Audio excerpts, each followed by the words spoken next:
আমরা এই যে বিসিবি নির্বাচনটাকে হচ্ছে বৈধতা নিয়ে অলরেডি হাইকোর্টে একটা মামলা চলছে।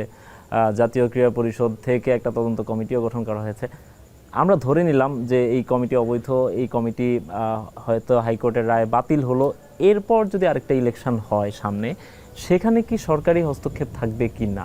মোটেও না, আমি মোটেও এটাতে সরকারি একমত কোনো না। প্রভাব থাকবে কিনা? কোনোভাবেই থাকবে না, এবং সেটা আপনারা দৃশ্যমানই দেখবেন। এবং আমাদের কথা হচ্ছে, যেহেতু ক্রীড়া পরিষদের আন্ডারে সেই নির্বাচনটি হয়েছিল এবং সেই ক্রীড়া পরিষদের একজন চেয়ারম্যান হিসেবে আমারও কিন্তু দায়িত্ব রয়েছে।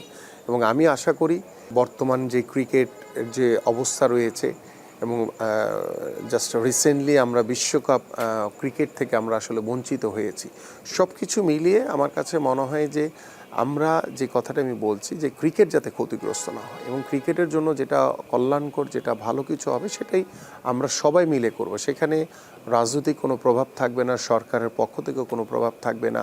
এবং এই ক্রিকেটটিকে যারা ক্রিকেট বোর্ড নিয়ে কাজ করছেন বা যারা বিভিন্নভাবে ক্রিকেটের সাথে জড়াতে চান, আমি সবাইকে অনুরোধ করব যে ক্রিকেটটি আমাদের।